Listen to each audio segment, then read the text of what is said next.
Praise be to his holy name. We're going to go ahead and move forward here. Called the Northside, and this is about take 4 on this.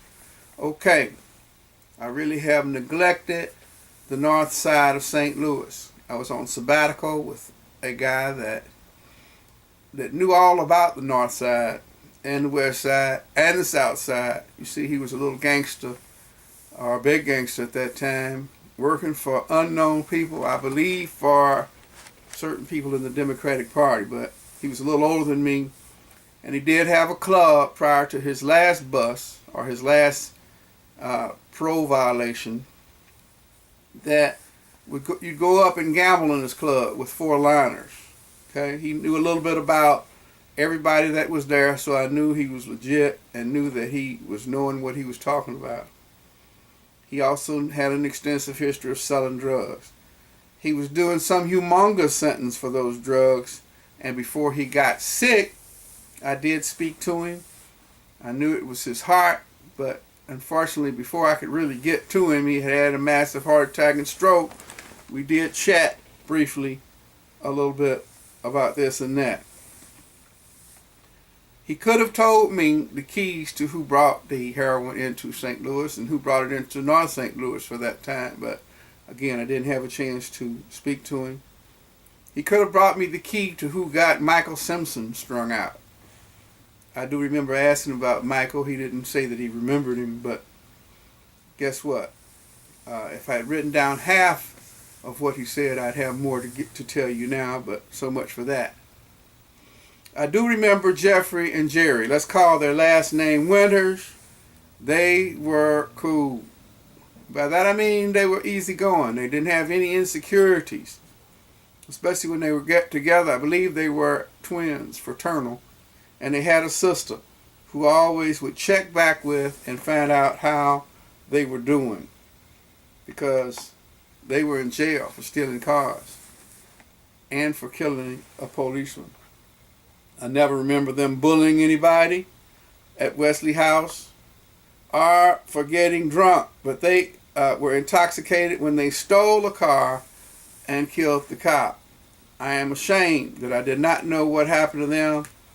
I will ask Marcel Washington, who I'm in touch with on Facebook.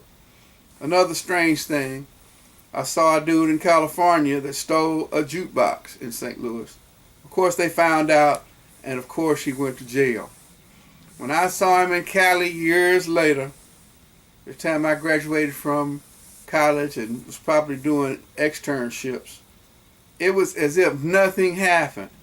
He had a big smile on his face. He had a new woman. He had a new family. And he had a new job. No more persecution.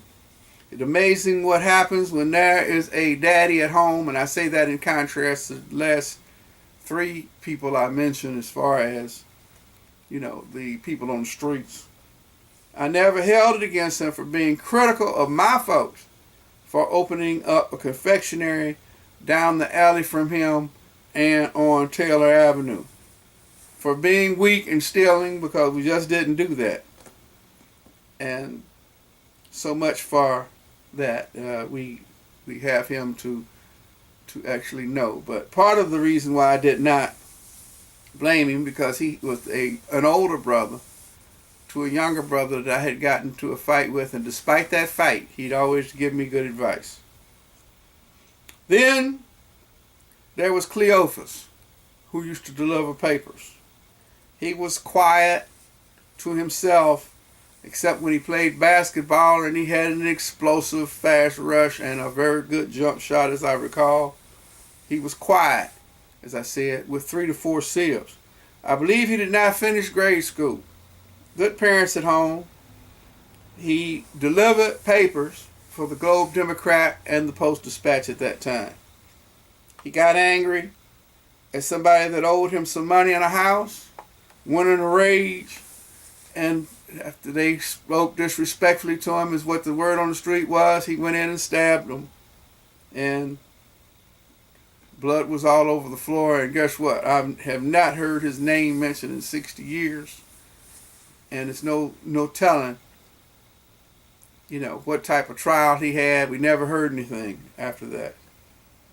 The lighter side involved people like Potato Head running down the street to the yard at Wesley House and telling us, "Hey, look at my stanky fingers."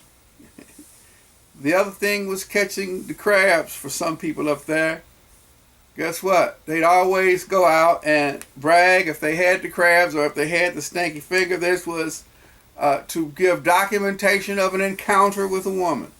It was evidence against homosexuality, as we were intensely homophobic within the city of St. Louis. Our young cat mentality could not in any way fathom a necessity of dealing with femininity. And it was promptly squished out of the community. We just did not see it. It did come out at night, though, in a couple of clubs. And I had a couple of friends of mine who later on up by Euclid and Lee invited, I'm not going to mention any name, who invited me out to go beat them up. I never went, but guess what? We did hear about those who got beat up. They would have their watches taken. They'd have other things taken, but guess what? We never did.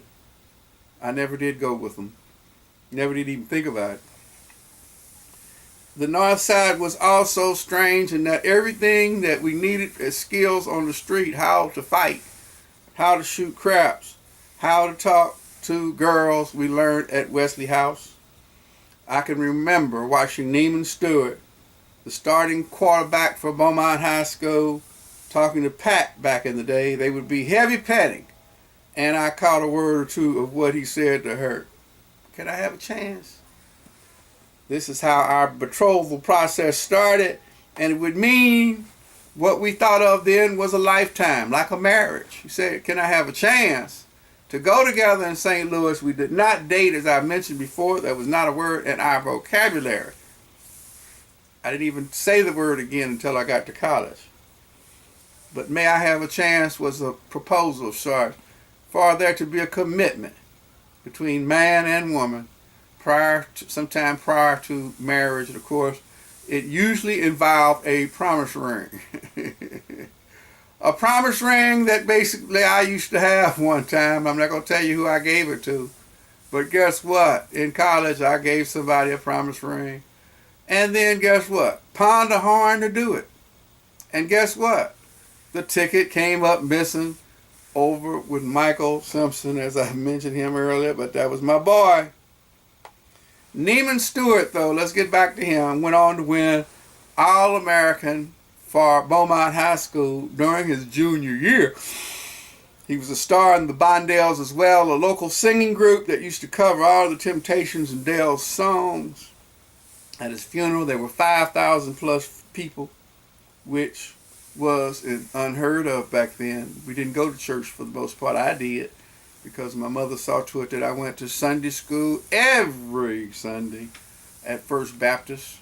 And I was taken by Mr. Erskine Jones, as well as Stanley's father, my good friend Stanley, and of course his brother Robert Mason. Mr. Mason would take us to church every Sunday. But guess what? I was the exception and not the rule for most of us from St. Louis. Okay. At his funeral, as I said, there were 5,000 people plus. His mother said, in a very emotional setting, and really everybody started crying when she mentioned what happened. At the site of the accident, she said, or it could have been the preacher, he said, "I love you, Lord." And those were his last words prior to dying. I must say that they were on their way, the Bondells, the whole group, was on their way to a gig, to sing a gig, I believe in Wentzville, Missouri. It was raining that day. The car swung out of control into the oncoming path of an 18-wheeler. No seatbelts back then. Neiman got knocked out, and then the car rolled over him. It was kind of ironic how that happened, but that's how he passed. I prayed sometime later after the funeral, because I liked Neiman, and he was a good friend of mine. You know, like a big brother. I said, "Lord, let the his soul watch over me. Let me be like him. I didn't add anything about if it glorified you. It's just something that I wanted to do. And it was kind of ironic that I would ask for that. And guess what? I always felt that he was a kindred spirit, an angel that watched over me during that time. Very popular guy, and anybody from St. Louis that's over 40 years old will know of him, or I should say over 50. I need to mention Moosey Sistrunk. He was my surrogate big brother, and he could fight. He also taught me some skills in fighting. He also taught me some skills in how to deal with 15 people. If you were going to fight them, you had to get busy. And of course, we were so much in shape at that time. There was only one other possibility of losing. If I didn't have Moosey. Because I have been beat by 2 people at one time. Matter of fact, I fought 2 people at one time in my life, a total of 5 times. And 4 of those I won. As I mentioned, one time was taken up for Jimmy Jones, 2 times at least. And one time was because of Jimmy Jones, the one that I lost. But I'll go into that later. That didn't have anything to do with the Northside. I would have possibly been dead or with brain damage. And like Rodney Savage up by Euclid, Moosey was my big brother down at Wesley House, that people would think twice before they picked on me because they knew Moosey was right up the alley for me. So by the time we both walked home, we didn't have to worry about a thing, so to speak. And I miss him to this day. Moosey eventually committed suicide. But his family also gave much instruction, and this should probably be under education. Education, Northside / Moosey and his family.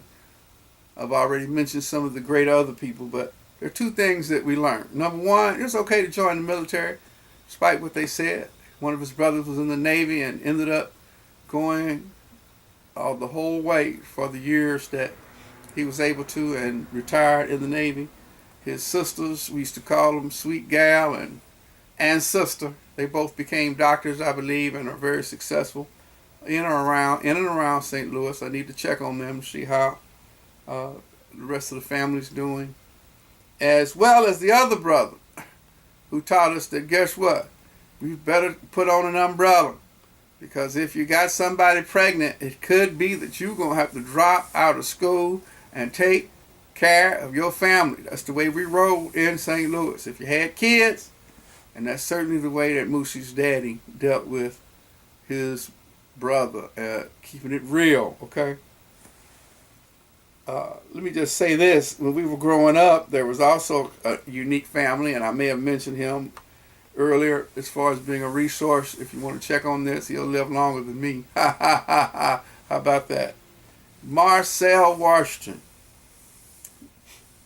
No one, however gangster we thought we would be, mess with Marcel, his brother Mickey, and his younger brother named Maurice.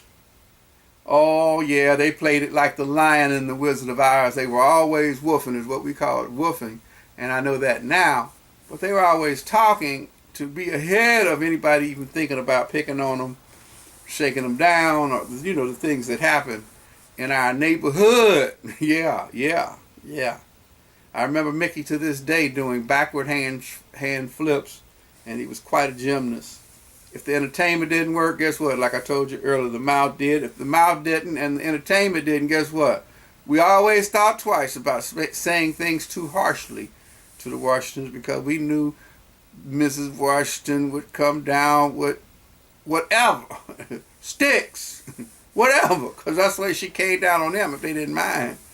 Pistols.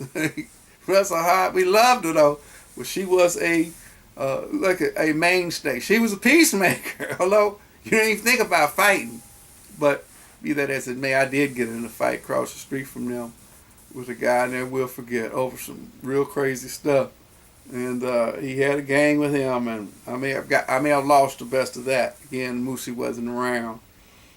Okay, like I said, at this point we're still in touch with Marcel, and You can get in touch with him too if he'll talk to you. Marcel Washington on Facebook, and praise his holy name. I could go on and on about the North Side, but we're going to stop it here. We could go on about the North Side, especially what I haven't covered as much about Lee Avenue on the side up by Euclid. We've been covering Lee Avenue between Taylor and Newstead. These were the areas that I would freely roam. Let me say this that I forgot to put in here though. There was a house up on Newstead, and it's by grace of God I'm not dead. The girlfriend of a girlfriend was just as fine as she could be. And I decided that I was going to get drunk one day, sneak out, and go up to her house. I saw her a couple times on the 41 Lee. I can't even remember her name now. She was a pretty thick girl, but she was pretty yellow. And guess what? I must have been all but maybe 11 or 12. I basically entered into the house, went upstairs, checked the door to see if it was open. I could have easily been shot. Nobody said anything. I finally got sense enough to take my behind back down the stairs and take my behind to go home. When I saw her later, she lived right up on Newstead in Kossuth. Willie B, I think was her name. That was her name. Ha! Guess what?